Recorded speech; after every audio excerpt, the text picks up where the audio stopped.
Hello friends, आज की video में हम बात करने वाले हैं विद्यालयों में व्यावसायिक शिक्षा का क्रियान्वयन, implementation of vocational education in schools.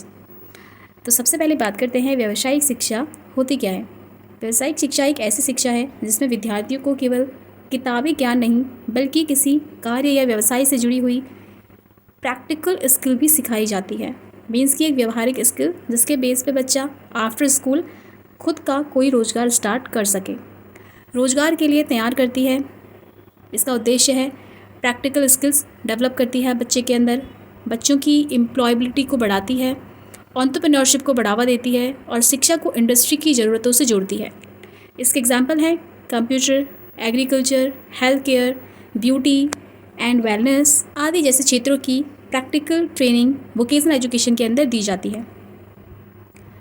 समग्र शिक्षा क्या है? अगर हम बात करते हैं वोकेशनल एजुकेशन की स्कूल्स में इम्प्लीमेंटेशन के बारे में, तो उसके लिए आपको पता होना चाहिए कि समग्र शिक्षा क्या है। समग्र शिक्षा भारत सरकार की एक व्यापक शिक्षा योजना है। इसे 2018 में शुरू किया गया था और इसका उद्देश्य है प्री स्कूल, उसके बाद स्कूल और स्कूल के बाद हायर सेकेंडरी स्कूल। मीन्स कि यही हायरार्की फॉलो होनी चाहिए और जब तक बच्चा इन स्टेजेस में रहेगा तब तक की शिक्षा की गुणवत्ता में सुधार और सभी स्टूडेंट्स को समान अवसर प्रदान किए जाएंगे। इक्वालिटी ऑफ अपॉर्चुनिटी उसे दी जाएगी।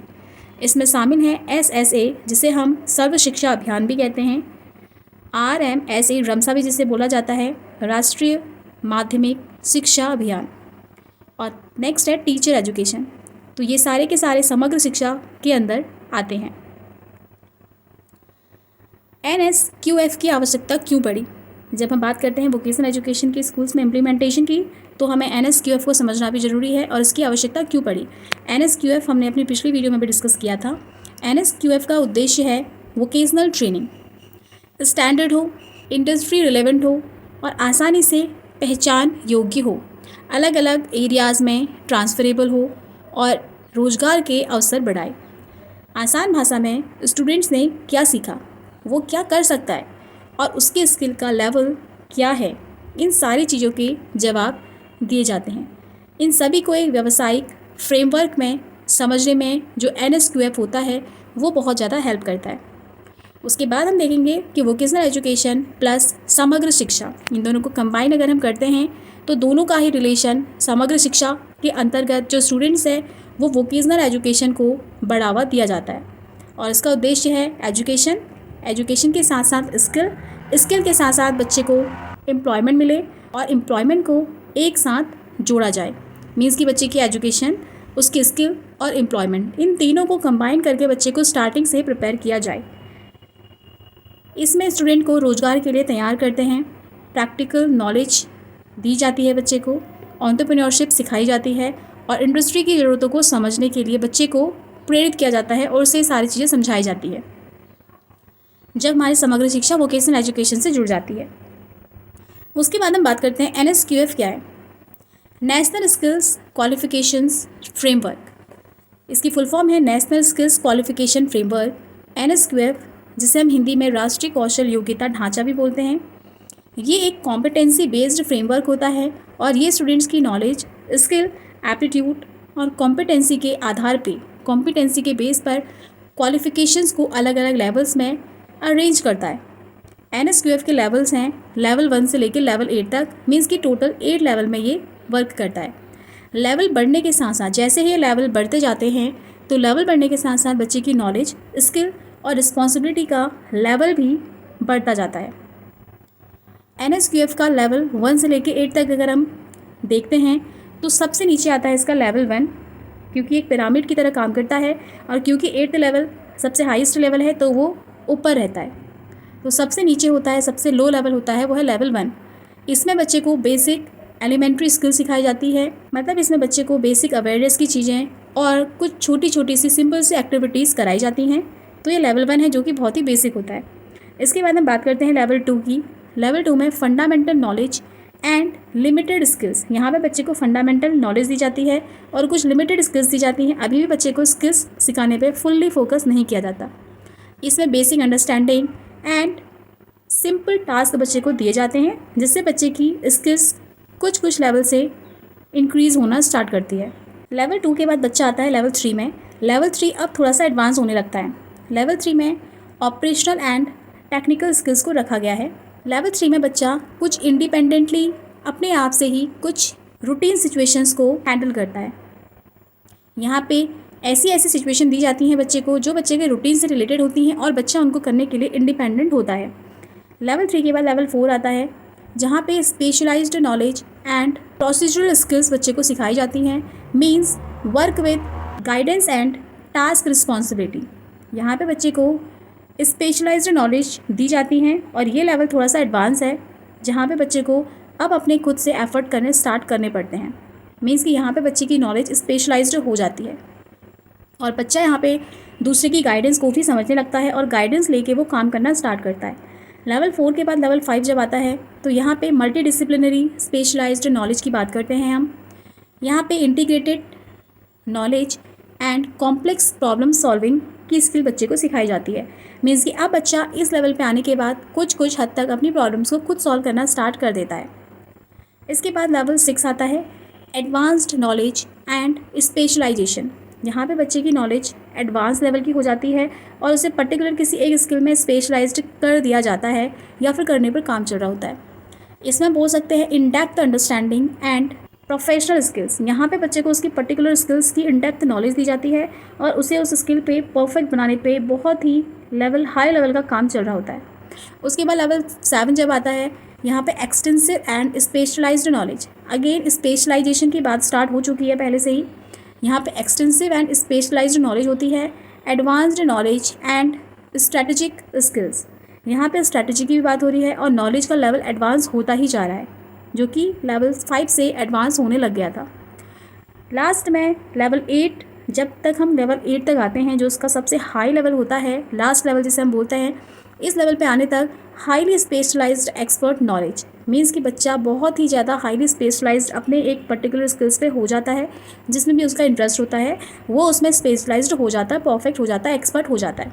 तो हम इसमें बोल सकते हैं highest level of expertise and leadership वो इस लेवल में बिल्ड हो जाती है। तो ये NSQF के लेवल थे जो लेवल 1 से लेकर लेवल 8 तक हैं और 8th लेवल सबसे हाईएस्ट लेवल माना जाता है। तो जब भी हम वोकेशनल एजुकेशन की इम्प्लीमेंटेशन की बात करते हैं तो ये लेवल बहुत ही इंपॉर्टेंट होते हैं। उसके बाद हम बात करते हैं NSQF की कुछ प्रमुख विशेषताओं के बारे में। जो NSQF है ये इंटीग्रेशन एंड क्रेडिट रिकॉग्निशन की बात करता है। मीन्स वोकेशनल एजुकेशन को एकेडमिक एजुकेशन के साथ जोड़ना, इसकी ये बात करता है, जोड़ता है। कॉम्पिटेंसी स्टैंडर्ड्स हर लेवल के लिए स्पष्ट एकदम क्लियर स्किल्स और लर्निंग आउटकम्स तय करता है, डिसाइड करता है कि किस लेवल पे बच्चा क्या सीखेगा और उसके लर्निंग आउटकम्स क्या होंगे, जो भी हमने डिस्कस किए। क्रेडिट एलोकेशन स्टूडेंट्स के लर्निंग आवर्स और स्किल्स के बेस पर क्रेडिट्स भी देता है उन्हें, ताकि बच्चा और ज़्यादा मोटिवेट हो नेक्स्ट लेवल तक जाने के लिए और उसे पता चले कि उसने इस लेवल में क्या अचीव किया। एकेडमिक वोकेशनल इक्विवेलेंस मीन्स कि एकेडमिक और वोकेशनल एजुकेशन के बीच में इक्विवेलेंस बैलेंस मेंटेन करता है, स्थापित करता है। फ्लैक्सिबिलिटी एंड मोबिलिटी मीन्स कि स्टूडेंट्स को डिफरेंट लर्निंग पाथवेज चूज़ करने की सुविधा दी जाती है। लर्निंग ट्राजेक्टरीज मतलब स्टूडेंट्स अपनी इंटरेस्ट और कैरियर्स के अकॉर्डिंग लर्निंग पाथ चूज़ कर सकते हैं। Recognition of prior learning RPL पहले से प्राप्त स्किल्स को असेसमेंट के माध्यम से मान्यता दी जाती है। लाइफ लॉन्ग लर्निंग मीन्स कि स्टूडेंट्स की पूरी जीवन भर नई स्किल्स सीख सकता है बच्चा इसमें लाइफ टाइम, क्योंकि लेवल्स उसके चेंज हो रहे हैं और लेवल बढ़ने के साथ साथ वो लाइफ टाइम कुछ ना कुछ सीख रहा होता है। NSQF अलाइनमेंट के लाभ क्या क्या हैं, क्यों हम NSQL का अलाइनमेंट कर रहे हैं, NSQL से क्या फ़ायदा होने वाला है। इससे क्वालिफ़िकेशन को नेशनल और इंटरनेशनल लेवल पर पहचान मिलती है। बच्चे की क्वालिफ़िकेशन को स्टूडेंट्स में जॉब ओरिएंटेड स्किल्स डेवलप होती है, स्टार्टिंग से लेवल बढ़ते जाते हैं। डिफरेंट लेवल्स पर एजुकेशन सिस्टम में एंट्री एग्जिट की फ्लेक्सिबिलिटी मिल जाती है।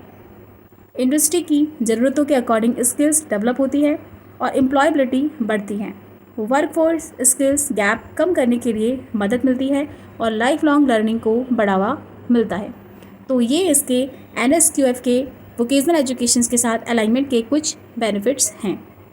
उसके बाद बात करते हैं समग्र शिक्षा के अंतर्गत वोकेशनल एजुकेशन, इसके उद्देश्य क्या हैं।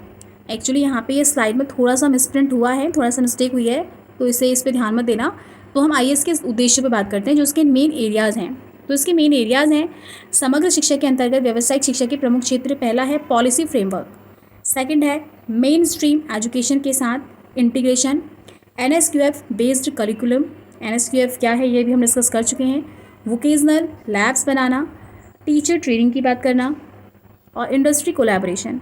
समग्र शिक्षा के अंतर्गत जब वोकेशनल एजुकेशन की बात की जाएगी तो ये सारे के सारे एरियाज़ पे भी वर्क किया जाएगा, बात की जाएगी, ठीक है। जिसमें स्टार्टिंग में पॉलिसी फ्रेमवर्क, जब पॉलिसी बनाई जाएगी, जैसे भी हमारी पॉलिसी चेंज हुई है नेशनल एजुकेशन पॉलिसी, तो जब वो पॉलिसी बनाई जाएगी उसी टाइम पे उसमें वोकेशनल एजुकेशन को ऐड किया जाएगा और उसके बाद मेन स्ट्रीम एजुकेशन के साथ उसे इंटीग्रेट किया जाएगा, जोड़ा जाएगा। मीन्स कि आपकी जो मेन सब्जेक्ट है, जो आपका स्कूल का मेन करिकुलम है, उसके साथ ही वोकेशनल एजुकेशन को ऐड कर दिया जाएगा, जो कि अभी ऐड हो चुका है। जो आपकी 2020 NEP आई है उसमें वो ऐड ऑलरेडी हो चुका है।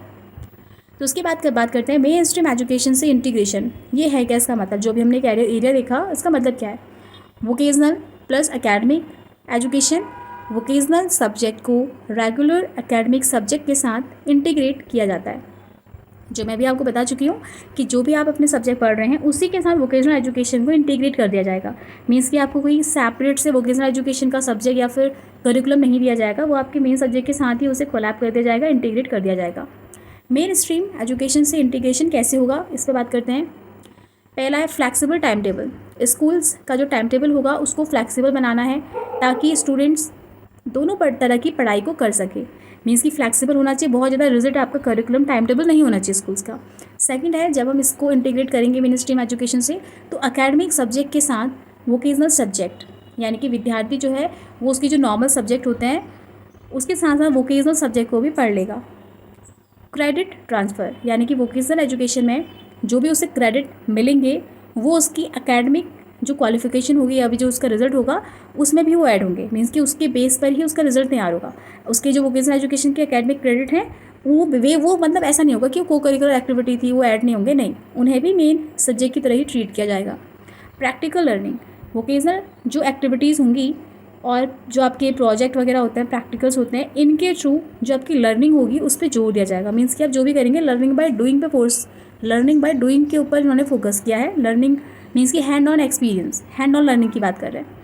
फिर है डिफरेंट लर्निंग एक्सपीरियंसेस, यानी कि जो स्टूडेंट्स होंगे उन्हें डिफरेंट टाइप्स के स्किल्स और लर्निंग के एक्सपीरियंस अनुभव प्रदान किए जाएंगे। तो ये है कि मेन स्ट्रीम एजुकेशन से इंटीग्रेशन कैसे होगा।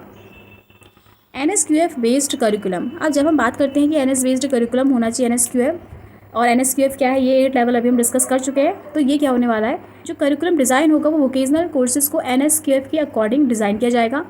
इससे लर्निंग आउटकम्स, कॉम्पिटेंसीज और स्किल और साथ ही असेसमेंट एक दूसरे से जुड़े रहेंगे।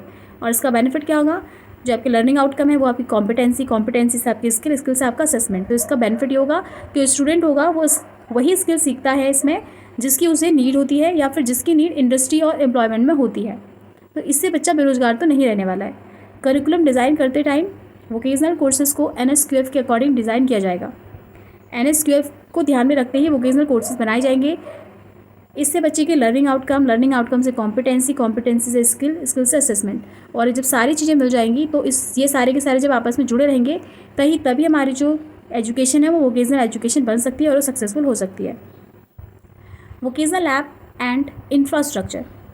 समग्र शिक्षा के अंतर्गत जो स्कूल्स हैं, स्कूल्स को वोकेशनल लैब्स इस्टेब्लिश करने और आवश्यक इक्विपमेंट उपलब्ध कराने के लिए सपोर्ट दिया जाता है। जो स्कूल्स होते हैं उसमें क्या क्या होना चाहिए, स्कूल में classrooms, laboratories, workshops, computer and ICT resources और टूल्स एंड इक्विपमेंट होने चाहिए।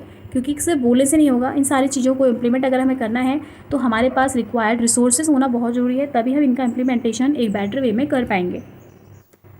इक्विपमेंट एंड टूल्स जैसे कि किस टाइप के होने चाहिए, जो प्रैक्टिकल ट्रेनिंग के लिए जो स्टूडेंट्स होंगे उनको ऐसे टूल्स और इक्विपमेंट अवेलेबल होने चाहिए जिनका यूज़ रियलिटी में वर्क प्लेस में कर सकते हैं। वो एग्जाम्पल क्या है, for example computers, machineries, medical tools, trade specific equipments, ऐसे बहुत सारे इक्विपमेंट है। यहाँ पे एक बात ध्यान में रखने वाली है कि जो इक्विपमेंट होंगे उनको रेगुलरली अपडेट और मेंटेन किया जाना बहुत जरूरी है, अदरवाइज इक्विपमेंट ख़राब हो सकते हैं। प्रैक्टिकल ट्रेनिंग के लिए कुछ टूल्स और इक्विपमेंट के यहाँ पे एग्जाम्पल दे रखे हैं।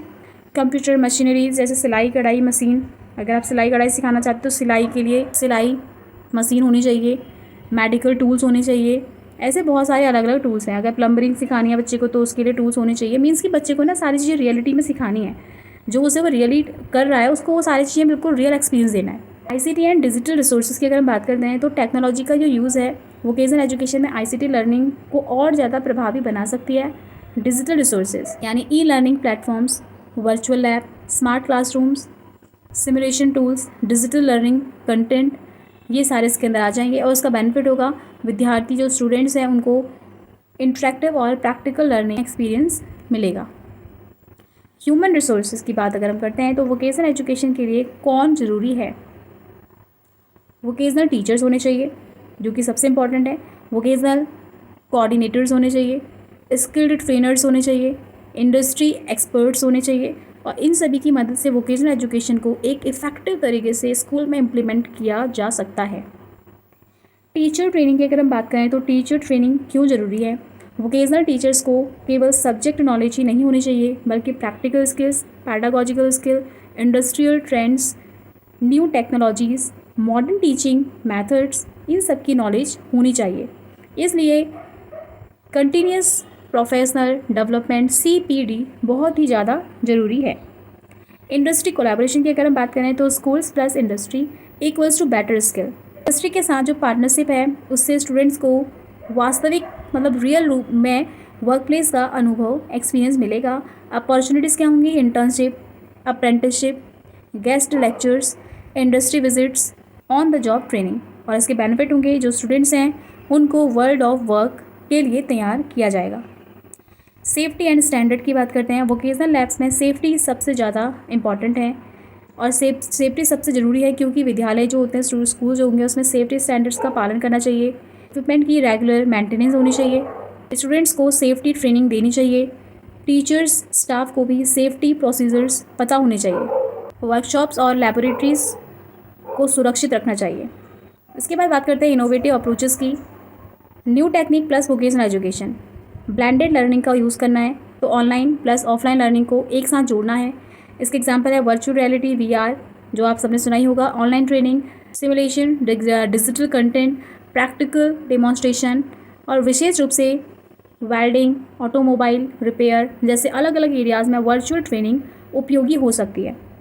अब की टेक अवेज़ की बात कर लेते हैं। क्या क्या देखा हमने? वोकेशनल एजुकेशन स्टूडेंट्स को स्किल बेस्ड लर्निंग देती है। समग्र शिक्षा के अंतर्गत वोकेशनल एजुकेशन को स्कूल्स एजुकेशन से जोड़ा जाता है। NSQF स्किल और क्वालिफिकेशंस को अलग अलग लेवल में अरेंज व्यवस्थित करता है। इंफ्रास्ट्रक्चर, इक्विपमेंट और ट्रेंड टीचर्स इसके लिए बहुत ज़्यादा ज़रूरी हैं। इंडस्ट्री कोलैबोरेशन से स्टूडेंट्स को रियल वर्ल्ड एक्सपोजर मिलता है और अंतिम लक्ष्य है स्किल्स, एम्प्लॉयमेंट, एंटरप्रेन्योरशिप और एक बेटर करियर। तो आज की शिक्षा केवल डिग्री पाने के लिए नहीं बल्कि स्किल विकसित करने के लिए भी है। वोकेशनल एजुकेशन का उद्देश्य है लर्निंग से स्किल, स्किल से वर्क से अर्न और कोई भी बेरोजगार ना रहे। तो इतना ही था आज की वीडियो में। अगर वीडियो अच्छी लगी हो तो वीडियो को अपने फ्रेंड के साथ शेयर ज़रूर कीजिए और ऐसी ही अच्छी वीडियोज़ के लिए चैनल को सब्सक्राइब, वीडियो को लाइक और अगर आप कुछ बोलना हो वीडियो के बारे में तो आप कमेंट भी कर सकते हैं।